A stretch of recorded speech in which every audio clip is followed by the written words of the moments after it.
I'm Jose Reyes. I'm from Corvallis, Oregon. I grew up in a religious and conservative household. I also went to Christian school, went to church a lot.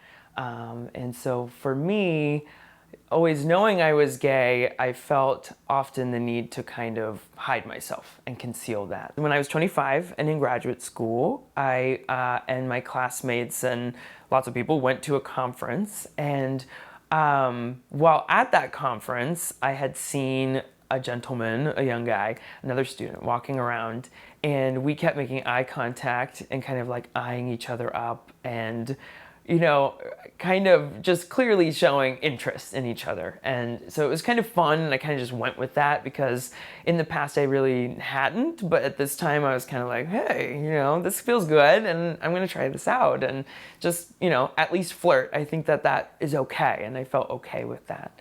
And so the conference was coming to an end, and so my friend came to me and said, we're going to this burlesque show. Do you want to come? And I said, absolutely. When we piled out of the hotel van, I saw him sitting in front of the hotel.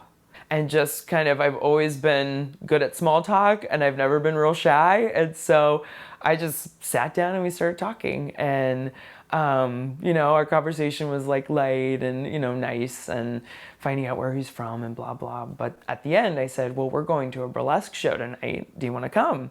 And so he was like, okay, sure. I had never dated a boy.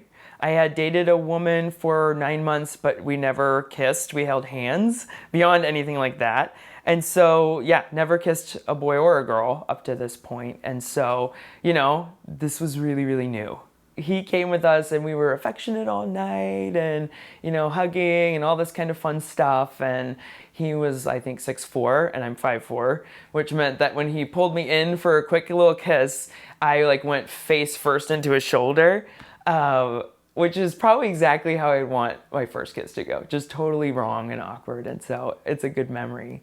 After the conference was done, we all went home to our respective places. He lived in another state. Quite a ways away.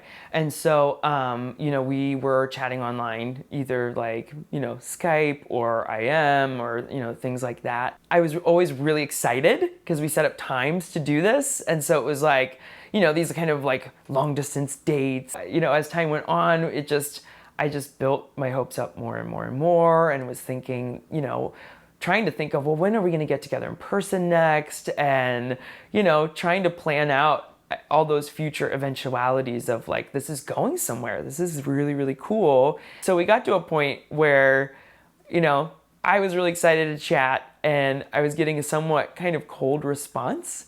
And finally, I just said, I'm just not sure that you're interested in me the way that you were. And, his response was, well, I'm seeing someone else. I can't be in a relationship with you. We live really far away. It's just not realistic. I just kind of sat in shock for a minute because I had seen in my visions of the future it going such a different way.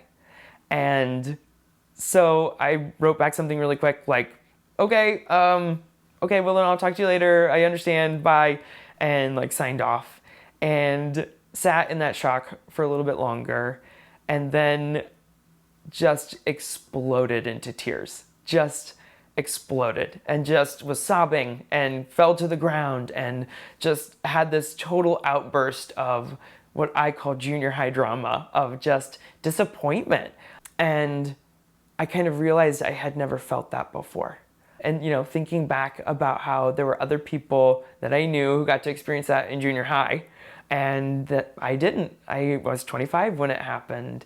And I look back on that, though, even though it was hard at the time, I look back on it as a very powerful and important moment in my journey and in my growth. There are a lot of people who have either come from a conservative background, which may or may not have kept them back and in the closet, but maybe who are later than many in experiencing dating, and learning what it means to date, what it means to be and experience rejection, what it means to reject others and how that impacts your feelings. And I just want people to know that, those moments where it seems really, really hard and really, really sad sometimes are really, really good moments, and that you're finally there and you're finally getting to experience something that is actually very natural and very normal and okay to have this kind of very dramatic reaction to that experience and to those feelings.